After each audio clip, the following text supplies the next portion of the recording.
Welcome to Pastel Wasteland. Welcome to the Pastel Wasteland Horror Podcast, our home for indie horror fans. I'm Rob. And I'm Bryony, and we're going to unpack the best of the horror world this month. For our launch episode, we're going to deep dive into the perfect film for Valentine's Day, Valentine. But first, Bryony, what's exciting you in the world of horror?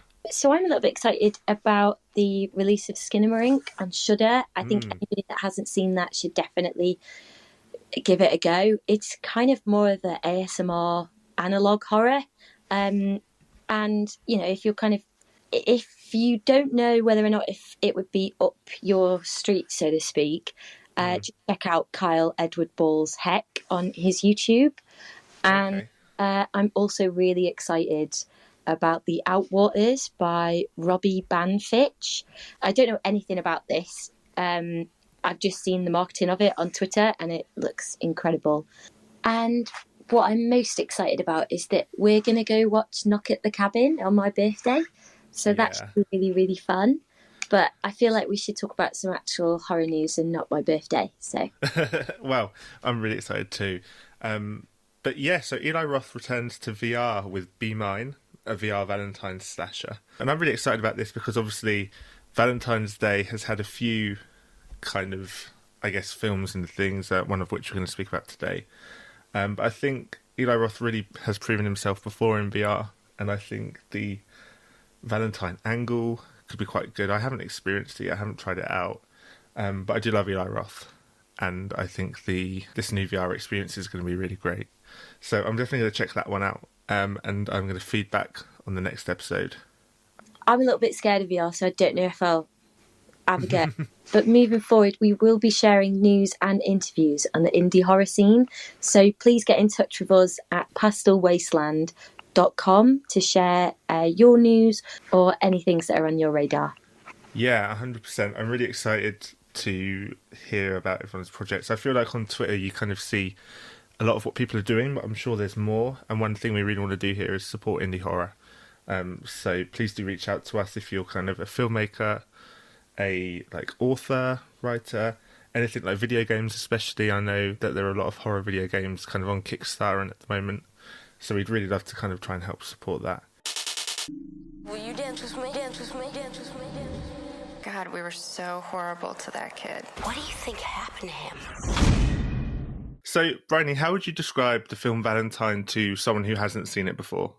I describe it as a Carrie-style slasher, but if you replaced Carrie with the Where's My Hug guy, I think basically it's a mindless, shallow, provocative, early noughties horror with some silly kills and some great one-liners. Yeah, there's, I guess, the essence of that film. And I mean, there's a lot of weird men in it. There's some really awkward characters. I mean, let's set the scene with Valentine. So there's a guy at high school, as you mentioned, had his high school moment. No one wanted to dance with him, and basically they were all just really, really mean to him. And so he's kind of back for revenge some years later. The film is based around Jeremy's big Carrie moment, as we've kind of said.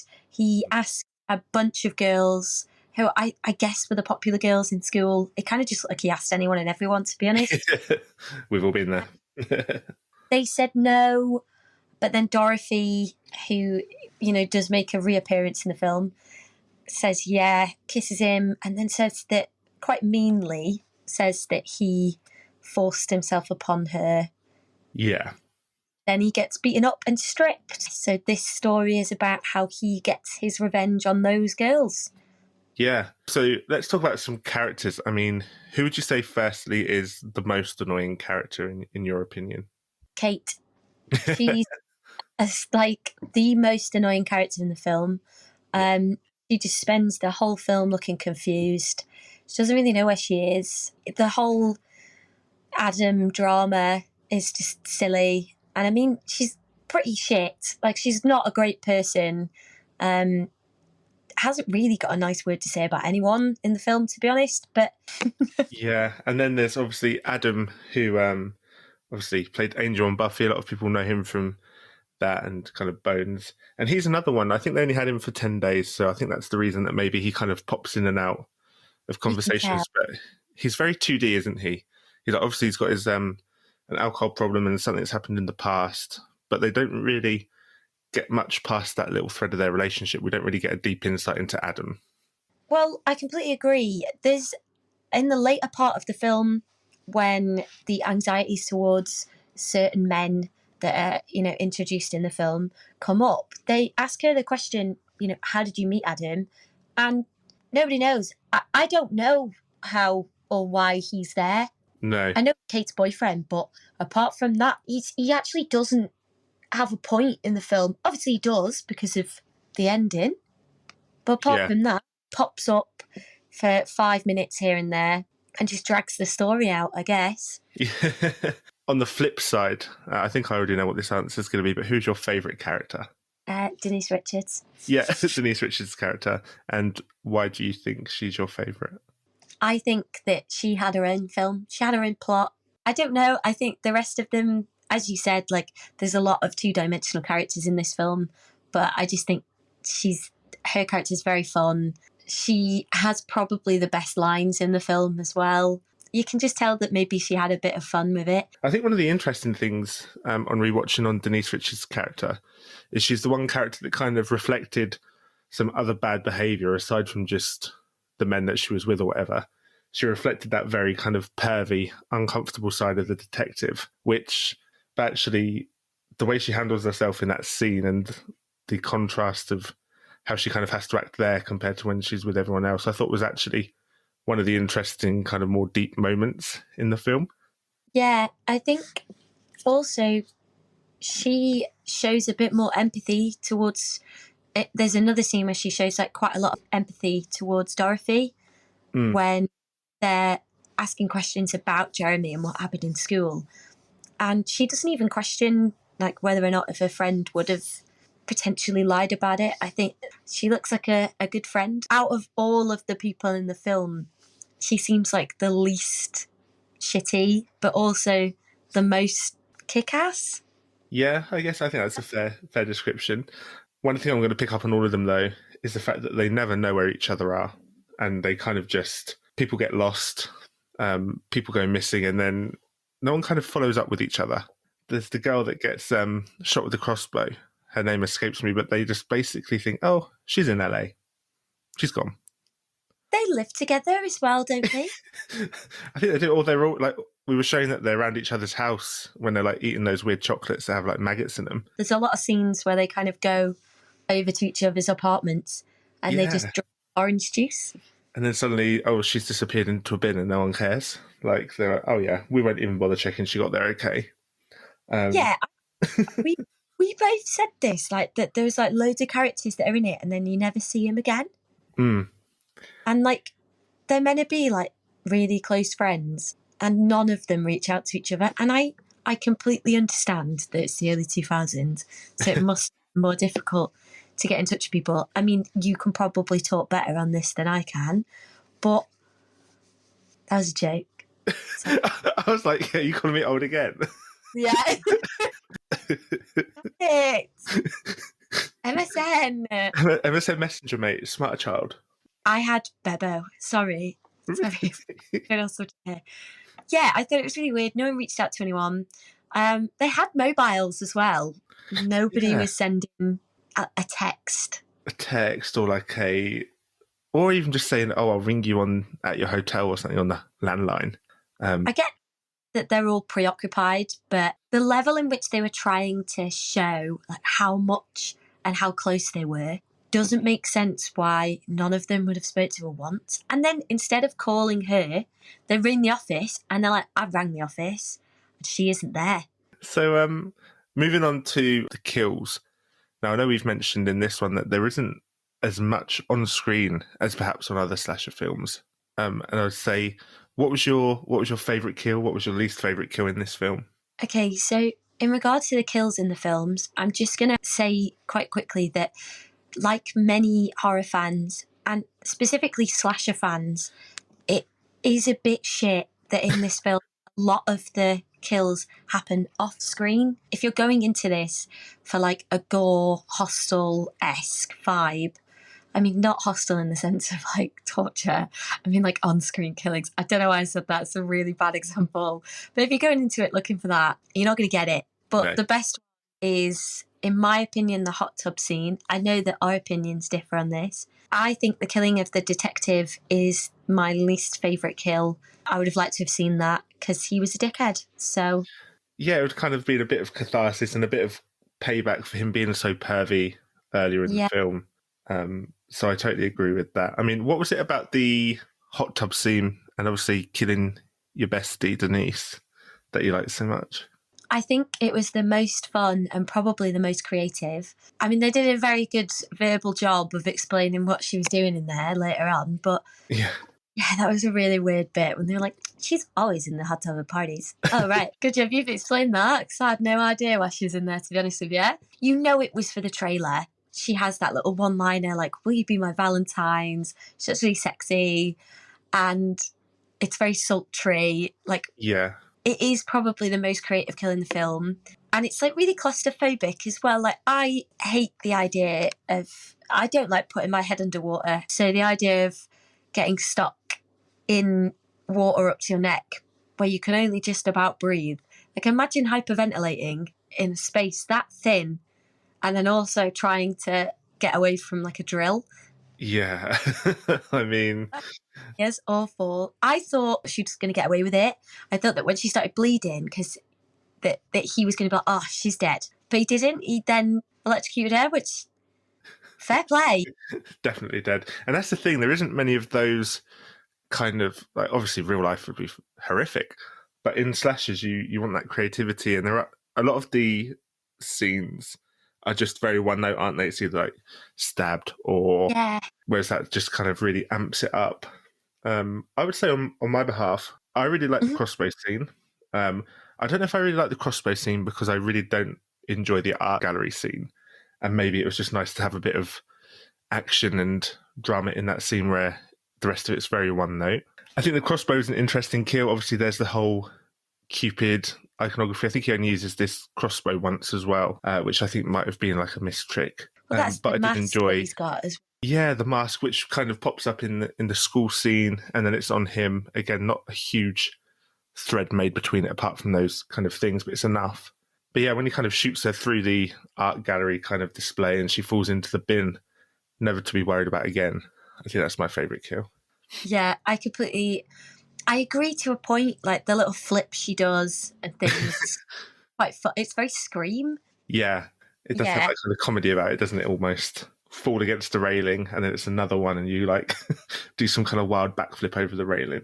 Yeah, doesn't she get hit and she like grabs it and then she gets hit again, and then she like does like a little like front flip and then she's gone. She doesn't have the best art gallery experience of all time. It's a bit grim that she had to find a demise after turning down a threesome. Yeah, what an awful night. What an awful, awful time to be alive / dead. What was your least favourite kill then, Rob? Ooh, least favourite kill.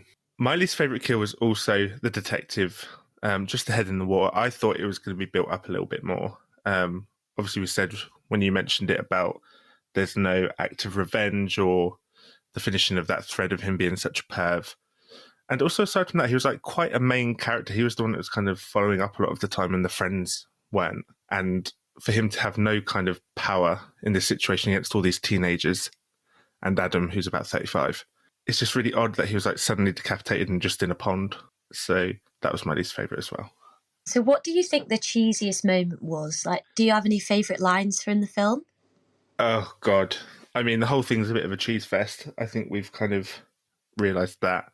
My favourite cheesy moment is when Denise Richards goes upstairs with her date and he kind of just unzips his jeans and she says, oh, you just brought me up here to show me your penis. And then he's like, yeah, why don't you wax it? And I mean, I'm not sure if this was in the kind of public consciousness of how Americans talked in the 2000s, but I've certainly never heard it. But she does quite literally throw wax all over his dick. So I guess it's a nice comeuppance in there. There's so many cheesy moments. I mean, you could pick anything from any part of that film.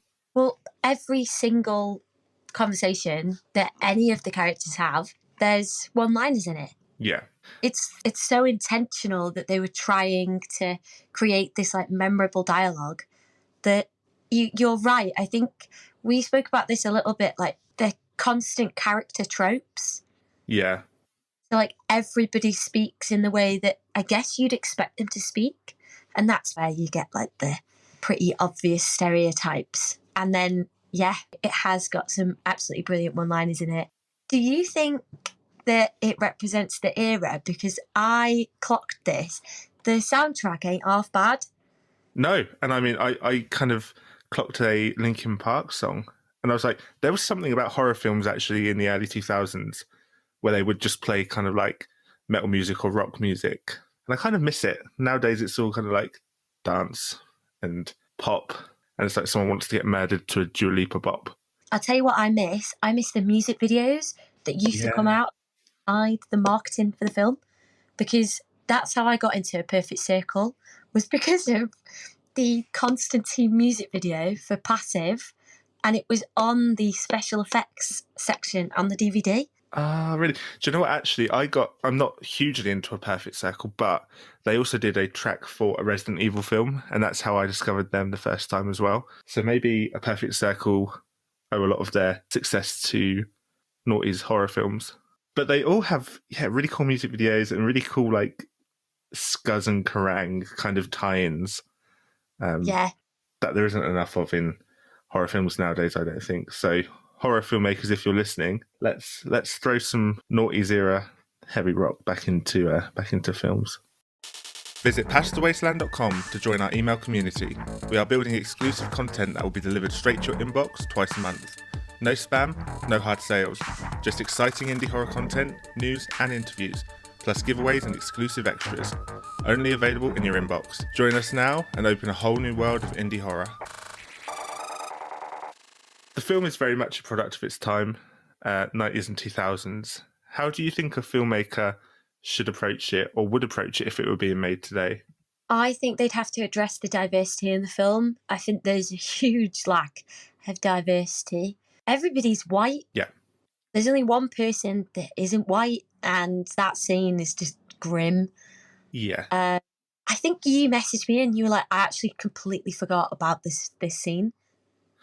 I did, and I don't know if it's just one of those things where you remember the kills, you remember the one-liners and everything, but I didn't remember that scene, and watching it just made me uncomfortable. Some people will say, oh, it's a product of the past and things, but still, it was just very kind of out of nowhere, uncalled for. I think there's an easier way that they could have shown that awkward stepdaughter, stepmum dynamic rather than like go full-blown on this. I completely agree.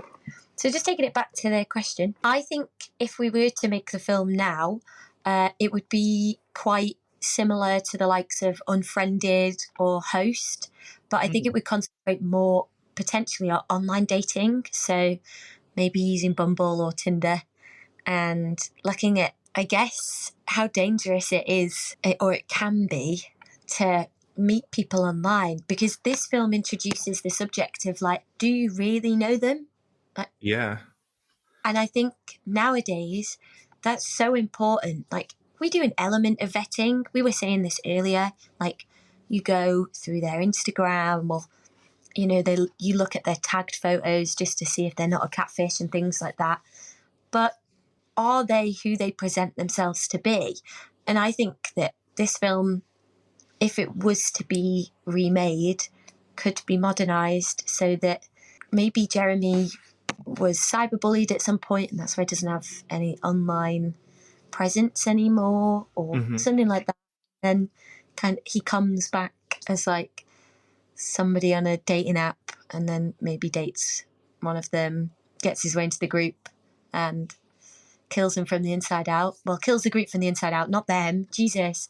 I mean, we wanted more creative kills. That would do it, I think. Yeah, I think that's really interesting, actually. Like a screen-based or like partly screen-based thing like Unfriended would be a really interesting way to kind of dive more into their actions and what they're thinking.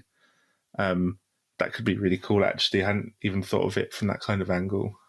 There'd be a lot of opportunity, as you say, to really modernise the film. I think, play more on the Valentine's Day concept. I think we mentioned like there's the Cupid mask, there's the crossbow, there's the cards, which we'll talk about in a second. And we could really kind of just make it more Valentine-y if you wanted. Yeah, we want less snogging, more wholesome content. I don't know. Less snogging, more being stabbed in the face and then electrocuted and then thrown over a flight of stairs. Yeah, they snog a lot. There's a lot Yeah. of snogging. It's like the most on-screen snogging in a film I've seen in a while. While we're on the subject, let's just talk about the cards very quickly because we didn't touch upon that. There's a couple of cheeky one-liners in the cards. I think my favourite one was roses are red, violets are blue. They'll need dental records to identify you. That's kind of cool. Why didn't they just do more of that? I think there was 2 cards. So they had like 2 cards and a bit of crossbow and a bit of mask. I wish it had maybe been a bit more focused and he had more of a MO for each kill, if that makes sense. I liked the first one. I like the pull down, like the origami aspect to it. I guess they all kind of had that, but the first one was really good. The journey of love is an arduous trek. My love grows for you as you bleed from your neck. I don't know about you, Rob. Well, I do. I know that if we received similar cards, we'd be buzzing. Yeah. I'd be like, right, okay. I was like, you've been creative enough to not only make me a greetings card, it moves, and you have a rhyme. Yeah, and that I love horror. Yeah, we love horror, so we're going to go on a double date with 2 creepy Valentine's Day killers, and yeah, let's see who survives. Okay, yeah, okay, why not? Something to do on a Sunday night, isn't it? So let's talk about the ending, because I think both of us will be killed on this hill, that the film is pretty fun until the last 15 minutes, and then you go, what the fuck? Like, what? Yeah, I mean, so not only does the end come to the conclusion that Dorothy's behind the whole thing because she's in a mask, and she kind of wildly comes and tries to kill the final girl, but it then doesn't make sense because there's a final cheeky shot of Adam's nose bleeding, which is characteristic of the killer, like right from the very first scene. And nothing else is explained about that, is it? The bloody nose is because Denise Richards' character elbowed him in the hot tub. Right. And they do a red herring that it's Dorothy. It is actually Adam. Well, I guess Jeremy. But we figured, well, you found this out, that there was a whole deleted scene that explains how Dorothy got into the costume that she's in. Yeah, I read. Obviously, the scene's never been made public, but basically, Adam forced Dorothy into this outfit, like beat her up, and then sent her out. And she was obviously kind of really confused and wielding the knife and running around. And that kind of sets it up as a fall. But they deleted that whole scene because it kind of would give away the killer. And in doing that, kind of just took away the whole resolution of who the killer really was without any kind of explanation. Yeah, it just ruined the film. Yeah, I mean, if you get through the first 80 minutes of the cheese and the dialogue and the 1 or 2 good kills, and then you don't even have a proper resolution, it's just, yeah, it's a bit of a cop-out, and I think they should have just left the scene in there. You'd have only found out the killer 2 minutes before the actual reveal. Yeah, and I mean, everybody figured it out when he did the little incel speech on the stairs. Answer me, Kate. That's it. Do that. I don't want to dance with you. Sorry, Adam. I'd be like, oh, don't. And also, you're really old. Don't touch me. You're at least twice the age of all these teenagers. Yeah, and he just constantly is just moping about, like having a mooch. He's just unnecessary. He's just randomly in the background of scenes. He doesn't need to be there. Kate's like, I don't know, don't really like him. Dump him, Kate. He's boring and weird. And a killer. And a killer now, yeah. Hey. Well, I think that wraps it up nicely. I think a final question would be, how would you rate it out of 10 overall with everything we've talked about? Okay, 5. But if you were watching it with your mates and you're a little bit drunk, I'd say an 8. Okay, so between 5 and 8, depending on how inebriated you are. Do you know what? I'd fall probably around the same scale. I'd say maybe a 6 and an 8, just to be a bit spicy. I think I agree. I agree with everything we've said. We're basically on the same page with this whole film. I think we differ on like kills a little bit, and maybe I don't love Denise Richards quite as much as you. And did you have any kind of final words on the film? No, but it is better than My Bloody Valentine. Okay, so if you're going to pick a Valentine's film, pick the one that's just called Valentine. Yeah. Okay, so that's our deep dive into Valentine, and I guess what I'd ask you, Bryony, is what do you think, what would you like out of this year in horror of 2023? Is there anything you'd kind of like to see? I want a good monster flick. Yeah. I really do. I want a good monster flick, and I want more experimental horror. I think with the likes of Skinamarink that I mentioned at the start, the Waters looks very experimental as well. I like that sort of vibe. Yeah. Ennismen as well. Even if you didn't necessarily enjoy any of these films, I feel like it's still fun to see that there's something. Even though horror is perceived as something that is continuously, like, it's repetitive, I feel like horror is not. It's kind of relentless. Like, we're getting new styles of horror with these indie films that are coming out, and I'm not really excited about it. I think it opens a lot more avenues for people with a similar vibe or a project that wouldn't necessarily have.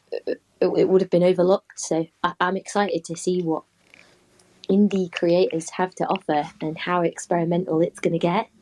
Yeah, I mean, same. I mean, we've had a few breakthrough films like recently that have just been, you said Skinamarink, Barbarian was very different. And I just can't wait to kind of really dig in and see what everyone, as you say, in the indie horror community are doing. So indie horror filmmakers, creators, you must get in touch. www.pastelwasteland.com. You can reach out to us on Twitter and the website. Our social handles will be in the description of this episode. And Brian, is there anything you wanted to add before we round off? Yeah, I just wanted to highlight that it doesn't have to be a short, it doesn't have to be a feature. We will literally talk about anything. As beggy as that sounds, I feel like there's a lot of emphasis on films or creators like that, but I feel like we want to showcase and celebrate all different types of horrific media. You can have a short story, maybe an analog sort of like ABG, a game. There's loads of stuff on Kickstarter as well that we can look into. Anything that you think is a bit creepy, a bit spooky, might be good for us to discuss on the pod. So, just get in touch. So this is the Pastel Wasteland podcast for February, and we will see you in March. Bye, everyone. Bye, everyone.